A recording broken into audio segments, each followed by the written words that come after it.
जय गुरुजी। संगत जी, कल ऐसे बैठा था मैं गुरुजी के पास आगे के समय, तो गुरुजी से कहा, गुरुजी पता नहीं कोई गलती हो गई है मेरे से या क्या है, मेरे को समझ नहीं। संगत के साथ आपके गुणगान करने के लिए रूबरू नहीं हो सका, आपकी कृपा के बिना तो हो नहीं पाऊंगा, क्योंकि ये जो गुरुजी के पास जितने भी जो काम है ये उनकी मर्जी से है, अपनी मर्जी से नहीं है। इसलिए गुरु गुरु महाराज ने कहा, करे करावे आपे, आप मानस के कुछ किस नहीं हाथ फिर एक जगे, और कहा सोई करावे जो तुझ पावे। जो आपको अच्छा लगता है तू वही उससे कराता है। ये उनके साथ है जो गुरु जी के साथ जुड़े हुए हैं, जिन्होंने गुरु जी को अपनाया है, ये उनके साथ है। सर सोई करावे जो तपा तजुर्बा तो बहुत है, जो जुड़ गया है गुरु जी के साथ। मैंने देखा है गुरु जी ना उससे कोई गलती होने नहीं देते, फिर जुड़ना क्या हुआ। अगर आदमी गलती कर गया तो किसी का बन गया, तो फिर गलती कर गया तो फिर क्या बना। ये एक पहचान है। जब नहीं बने थे तो अपनी मर्जी करते थे, गलतियां ही करते थे।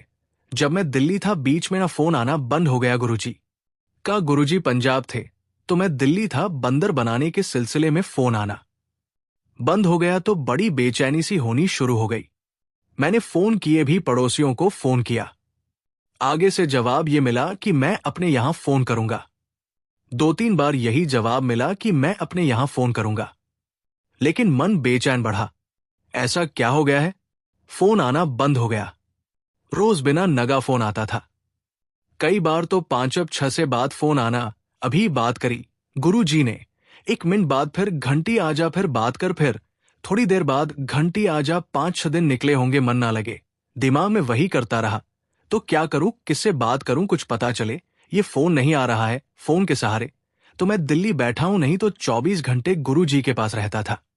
अब इस सेवा में लाया लगाया है तो एक ही तो सहारा है मेरे पास, गुरु जी का फोन, उनसे बात करना। उसमें क्या हो गया, फिर एक दिन फोन आया। जब फोन आया तो गुरु जी ने बात शुरू करी, तो उस बात का मैं जवाब देता रहा। जो जुगा बात करते रहे मैं जवाब देता रहा। बीच में गुंजाइश ना आई। पूछने कहा, गुरुजी कोई गलती हो गई थी, क्या हुआ था। फोन बात करके कहते, अच्छा मैं फिर बात करूंगा। फोन बंद हो गया। दूसरे दिन फिर फोन आया, फिर मैंने बात कर ली, तो बीच में ही मैंने पूछ ही लिया। मैंने कहा, गुरुजी ये 5-6 दिन जो निकले हैं, गुरुजी बड़ी मुश्किल से निकले हैं। गुरुजी पहले तो मेरे को कारण बताओ कि कारण क्या है, मेरे से क्या गलती हुई, मैं अपनी वो गलती सुधारू, ठीक करूं। नहीं कोई गलती नहीं तू कीता, कुछ नहीं। मैं कहा, गुरुजी फिर फोन क्यों नहीं आया। मैं सीत जवाब दे सी कहते, मैं आप करांगा पता क्या कहा कहते थोर। इसी ब्रेक चंगी है, कशिश बंदी है नाल। आखिर के 3-4 दिन तो कशिश बड़ी जबरदस्त बनी। परमात्मा जोकर चंगा करता है, एक शब्द भी गुरुजी लगाया करते थे। आजकल सत्संग में भी कहीं की कभी कभी सुनने को मिल जाता है कि सदगुरु सबदा भला मनाएदा, बुरा सदा क्यों होवे। गुरु जी हमेशा ही सबका भला करते हैं, सबकी तरफ ध्यान है, कोई भी उनकी नजर से इधर उधर नहीं। एक कामिल को फोन आया, उन्होंने कहा कि आप रघुवीर अंकल बोल रहे हैं। कहते, हम एक दूसरे को कभी मिले नहीं, मैं नई जुड़ी हूं, हम एक दूसरे को जानते नहीं हैं, कहीं से नंबर आपका मिला है तो मैंने बात करने के लिए आपसे फोन किया है। मैं कहा, हुक्म करो। उसने मेरे को सत्संग बुलाया। कहते, अचानक दिन पलटे से मेरी लड़की के किसी ने ब्लैक मैजिक कर दिया, उसके खून का पंजा पीठ पे लग जाता। मेरे हस्बैंड जेल चले गए क्योंकि कोई चेक पास नहीं हुआ, तो उन्होंने केस डाल दिया, तो उस सिलसिले में वो अंदर चले गए। चलता कारोबार भी बंद हो गया। बहुत पैसा खर्च किया लड़की के ऊपर, खास करके ये लड़की का मामला है, ठीक हो जाए। ना हो सके, कईयों के पास गई, जहां जाऊं बस पैसे के अलावा कोई बात नहीं करी। इतने पैसे दे दो, इतने दे दो, इतने दे दो, ले लो जी कर दो काम, कोई फर्क नहीं। चलो दिन निकलते गए, जो भी मेरे पास था। कुछ केस में पैसे लगने शुरू हो गए, लग गए कुछ उसके लड़की के ऊपर, बहुत पैसा खर्च हुआ। गहने गिरवी रख के पैसा लिया। ये ऐसा आया कि खाने के लिए कुछ भी था, घर के लिए कुछ। लड़की को देखती हूं, बहुत दुखी होती हूं, शक्ल क्या बन गई है, बहुत परेशान हो गई। आम इंसान में ना ये बात जरूर आती है, कोई चारा ना चले, कोई ऐसा साधन ना बने, कोशिशें फेल हो जाए तो इंसान के अंदर वो नेगेटिव ख्याल बड़े आते हैं, जिसमें ये ख्याल आता है कि जीने से मर जाना अच्छा है। पर यह बहुत गलत ख्याल है। आए ख्याल, इस ख्याल के पीछे नहीं लगना। अपने आप को पूरा बचा के रखना इस ख्याल से। एक दिन डिसाइड कर लिया कि 2 बच्चे हैं, एक लड़का एक लड़की, सबको लेके खत्म हो जाती है, क्योंकि जिंदगी बेस्वाद हो गई। अब जो उसमें एक रस था वो खत्म हो गया। जिंदगी तो करोड़ों, लेकिन यकीन करना रस किसी किसी की जिंदगी में, बिना रस के जिंदगी जो है बहुत रूखापन है। कोई सवाल नहीं। आप भी जानते हो, मिठास ना हो किसी चीज में उसका कोई स्वाद नहीं, नमक ना हो किसी चीज में उसका कोई स्वाद नहीं। सो उन्होंने डिसाइड किया, वो चल पड़े। रास्ते में एक आवाज आती है उनको, वरदान नहीं भाटी, मेरे मंदिर आजा, मैं तेरा सब कुछ ठीक कर दूंगा। इधर उधर देखा, कुछ समझ नहीं आई, फिर आवाज आई, मरना नहीं मेरे को, आजा, मैं तेरा सब ठीक कर देगा। खड़े हो गए, सोचने लग गई भाटी बंदर। फिर कहा बीच में, गुरुजी, मैं गुरुजी बोलता। उनकी कोई एक कजन सिस्टर थी, वो गुरुजी के पास जाया करती। उसने उसको कई बार कहा कि तू चल मेरे साथ गुरुजी के पास, सब ठीक हो जाएगा। कहती सारी दुनिया के गुरु सब देख लिए, कहीं कुछ नहीं होता। ऐसा होता है, मेरे मन में भी ऐसा ही होता था जब मेरी आंखें खराब थी। बहुत संतों, फकीरों, महापुरुषों के पास बहुत गए, तो मेरे को जब किसी ने बताना, मैं कहना मैं बहुत देख लिया, कुछ नहीं होता है। एकदम से याद आया कि वो मेरे को हमेशा कहते थे, गुरु जी के पास चल, तेरे को ले चलूं। मैंने उसको फोन किया कि गुरु जी के पास जाना है, अभी जाना है। कहती आज नहीं जा सकती, परसों चलेंगे। कहती परसों उसने देखी, आग अभी लगी हो तो परसों तक वेट नहीं होती। गुरु जी का बुलावा है, उसमें बड़ी तेजी है। अपने आप ही वहां से निकले। मारुति कार, कहती मैं उसमें बैठी, बच्चे साथ लिए। कुछ किलोमीटर आगे गई तो किसी गाड़ी से आमने सामने की, या आगे पीछे से कहीं से बड़ी जोर से टक्कर हो गई। टक्कर हो गई तो लोग इकट्ठे हो गए, बच गए हमें बच्चों के साथ। किसी को कुछ भी एक इंजरी नहीं, छोटी सी भी नहीं। पुलिस को बुलाओ, पुलिस को बुलाओ, ये करो वो करो। बड़ा खलबली मच गई। तो मैंने सोचा, कहने लगी कि मैं किस चक्कर में फंस गई। जाना तो गुरु जी के पास है, मैं किस चक्कर में फंस जाऊंगी। वो भीड़ में से चुपके से बच्चों को लेके नान निकल गई। बीच में से निकल गई तो आगे जाके एक ऑटो को रोका, बोला कि भाटी जाना है। उसने मना कर दिया। मैं और आगे गई, देखा ऑटो फिर आया कोई, फिर उसको बोला भाटी जाना है, क्योंकि उन दिनों में ज्यादा लोग आना जाना रोड पर इतना नहीं हुआ था। जिस दिन तो मैंने मंदिर बनाना शुरू किया, तो उस दिन तो सिवाय बदरपुर के ट्रक के अलावा तो कुछ वहां पर ट्रैफिक ही नहीं था। बस ट्रक ही होते थे, कोई कोई बिरला, कोई कोई मेरे जैसा ही जाता था वहां, नहीं तो सुनसान ही होती थी रोड। तो इतना ज्यादा नहीं था। तो ऑटो इसलिए नहीं जाते थे कि वापसी सवारी नहीं मिली, तो फिर छतरपुर तक आएंगे, पेट्रोल वेस्ट जाएगा, तेल वेस्ट जाएगा। इसी तरीके से एक को मना लिया उसने, उसकी टक्कर हो गई।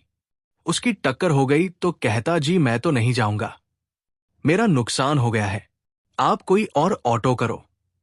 फिर कोई और एक ऑटो बड़ी मुश्किल से किया। उसने कहा कि जब मंदिर जा रहे थे तो ऐसे बीच में हचको गोले खाए कि अभी इधर को पलटा, अभी इधर को पलटा, अभी इधर को पलटा। ऐसे ड्रामे शुरू हो गए उसके। तो उस ऑटो वाले ने पूछा कि आप कौन हो।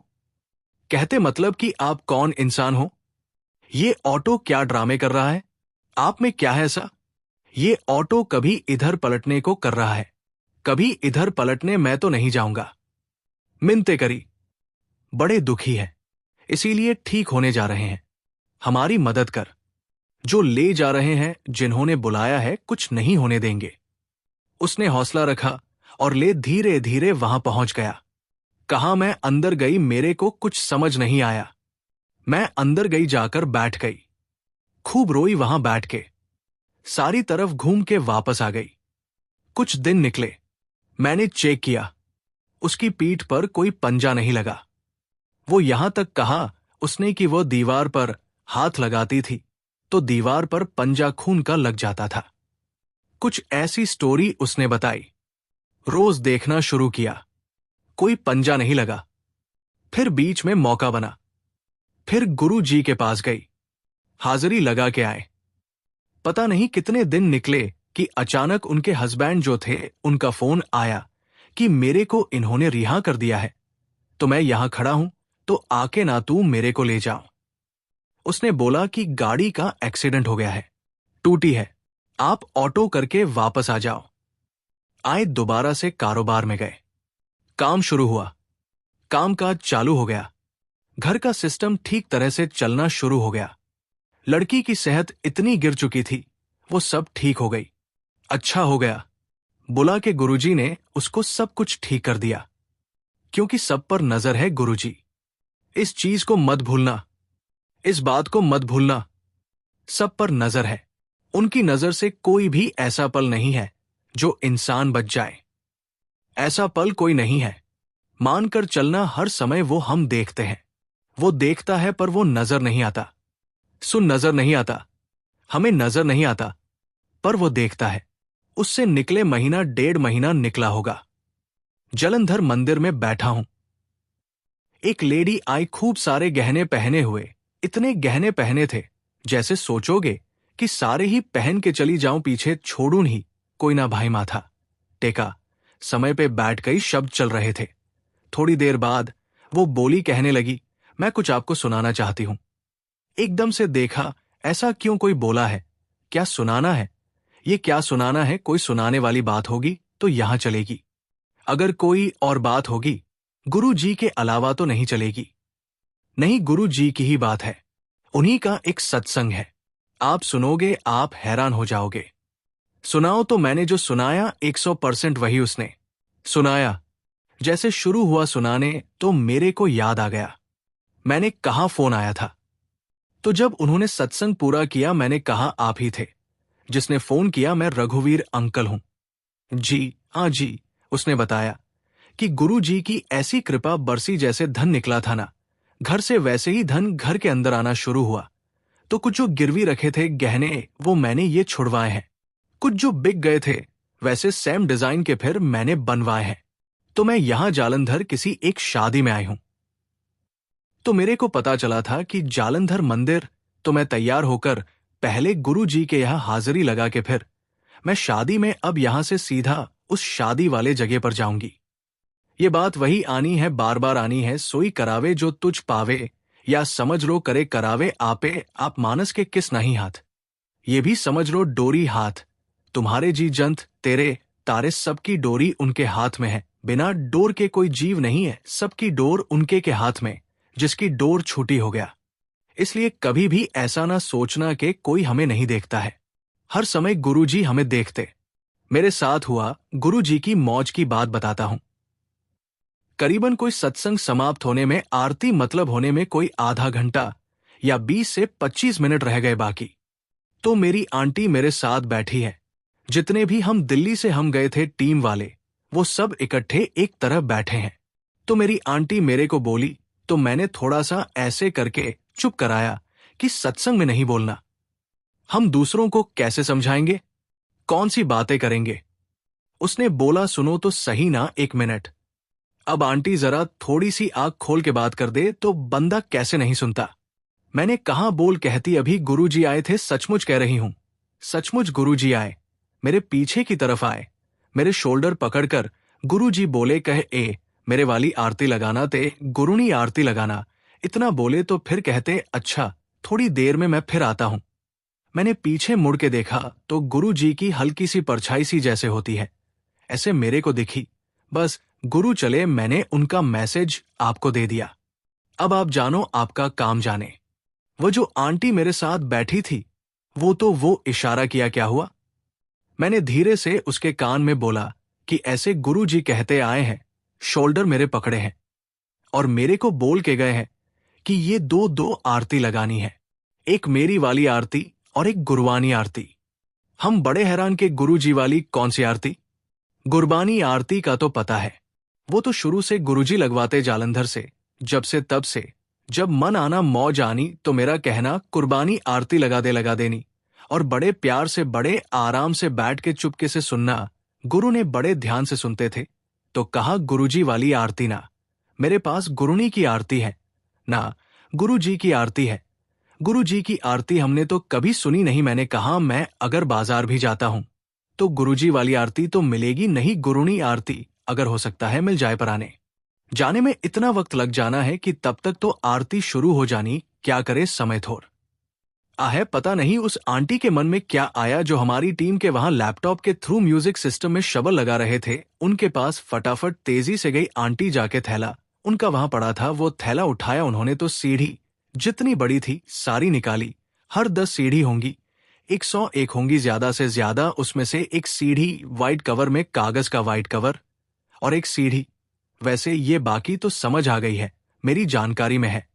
ये सारी सीढ़ी, ये दोनों कौन सी है? तो उनको सीढ़ी दी, जरा से जरा लैपटॉप में जरा लगा के जरा चेक करो, जरा इसमें कौन से शब्द है, क्या है इसमें? एक में निकली गुरुनी आरती। हम एक दूसरे की तरफ देख के एकदम हैरान हो गए और मुस्कुराहट आ गई। लो जी, गुरुनी आरती तो चलो मिल गई। दूसरी जब लगाई तो गुरु जी की आरती जो बनी हुई है, एक गुरु जी की एक आरती बनी हुई है, शुरू काफी देर से है। तो वो आरती, अब ये दोनों आरती उस थैले में कहां से आई? वो तो गुरु जी ही डाल के गए हैं। उनको तो पता भी नहीं था कि ये दोनों आरती है। किसी को भी नहीं पता था गुरु जी वाली कौन सी आरती है। तो जब समय आया तो फिर पहले गुरु जी की आरती लगाई तो सारी संगत एकदम से, थोड़ा से कुछ लोगों ने आवाज दी कि अरे ये क्या लग गया, ये क्या लग गया। इशारा किया, चुप कर जाओ, आरती करो सारे। तो आरती की, फिर गुरुनी आरती की। जब गुरुनी आरती चल रही थी तो उसमें एक ना फूल के बारे में एक लाइन आती। मैंने कहा कि उस लाइन में एक फूल के बारे में एक लाइन आती है। पता होता तो कुछ बैटल मंगवा लेते, तो फूल परखा ही कर लेते। इतना मजा आ रहा था। तो मैं ऐसे खड़ा हूं, लोग आरती कर रहे हैं, हम आगे खड़े हैं, कुछ करवा रहे हैं, किसी बोल रहे हैं, चलो इधर से निकल जाओ, इधर से हो जाओ। बहुत संगत आई थी, बड़ी संगत आई। हमको बाहर भी बिछौना करना पड़ा। हॉल के बाहर इतनी संगत आई तो मेरी नजर पड़ी कि गुरुजी के सिंहासन के साइड टेबल के साथ ही एक कैरी बैग पड़ा था। अब देखो, ये जब इंतजाम होता है ना तो अंदर से भी धक्का पड़ता है, अंदर से। गुरुजी जिसको चाहे जिधर चाहे इंसान को चला देते हैं। ये मेरे साथ बहुत बड़े एक्सपीरियंस हो चुके हैं। बहुत सारे, एक नहीं बहुत सारे ऐसे एक्सपीरियंस मेरे साथ होते हैं, आज भी होते हैं। तो मैं गया, मैं कहा वो वहां क्यों पड़ा है? स्टेज पर तो कुछ नहीं होना चाहिए था, फालतू कुछ वो क्या पड़ा है? मैं गया, जाके स्टेज पे जाके देखा। मैं हैरान हो गया कि गुलाब के पेटल का भरा हुआ एक इतने बड़े साइज का वो कैरी बैग पड़ा। ओहो, मैं लेके दौड़ा वापस। मैंने सब संगत को बांटनाने शुरू कर दिए, किसी को ज्यादा भी दिए। इनको सबको थोड़े थोड़े दे, दो सबको बांट, दो सबको बांटने शुरू कर दिए। इशारे कर रही है, क्या करने हैं? मैंने कहा जो हम करेंगे वो आप कर देना, जो हम करेंगे वो आप कर देना। जैसे फूल बरखा की वो लाइन आई तो सबसे पहले मैंने वैसे फूल की बरखा की सबने पीछे देख के, सबने इतनी बरखा सारी संगत ने करी, इतनी जबरदस्त वो फूल की बरखा का एक सीन बना के आज तक मैंने कभी ऐसा सीन देखा नहीं। सारी संगत बड़ी खुश कि ये देखो आज क्या ये नजारे वाला, आज क्या काम हुआ है, हमने गुरु जी के फूल बरखा की है। संगत जी, एक बात जरूर समझ में रखना, आज भी जिस घर में सत्संग होता है मत समझना कि मैं करवा रहा हूं, मैं कर रहा हूं, मैंने करना है, मैंने ये करना है, मैंने वो करना है। नहीं, सत्संग किसका है? हमारा तुम्हारा नहीं है। जो बोले कि हमने करना है, हमारे घर पे है। ये संग सत्संग गुरु जी का है, गुरु जी रखवाते हैं। तभी हमारे मन ख्याल में आता है कि सत्संग करवाना है। आपके साथ ऐसा हुआ होगा, अंदर कितनी खलबली कई बार बच जाती है। सत्संग करवाना है, सत्संग करवाना है, सत्संग करवाना है। बीच में चाय को घर का बोले कि अभी रुक जाओ, नहीं नहीं, सत्संग करवाना है, बस करवाना है। इसी संडे को रख लेते हैं, इस तारीख को रख लेते हैं, बस करवाना है। आता है ना प्रेशर अंदर। कौन दिलाता है प्रेशर? गुरु जी का काम। गुरु जी का सत्संग है, वही करवाते हैं। वही सत्संग वाली जगह पर जिसको भेजना होता है उसको इशारे करते हैं। उनके मन के अंदर आता है। वो सत्संग का बुलावा आया था।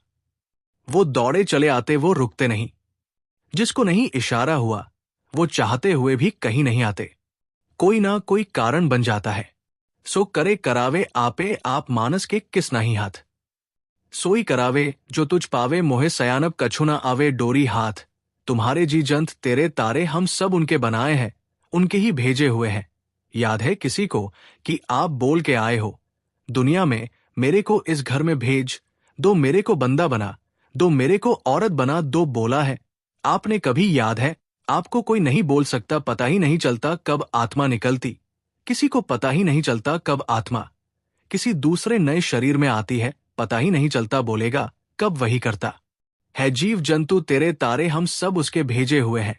सो बस ये आप मानते चलो, गुरु जी के अलावा कुछ नहीं। जो कुछ है सो तेरा तेरा, तुझको सौंप दूं क्या लागे।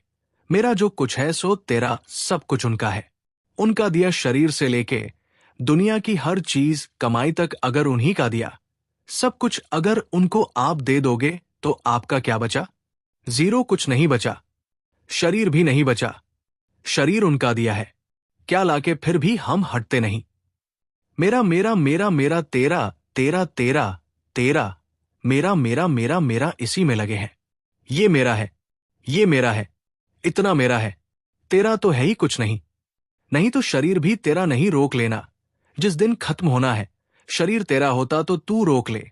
तो गुरु महाराज कृपा करे, फिर मिलेंगे। जय गुरु ने।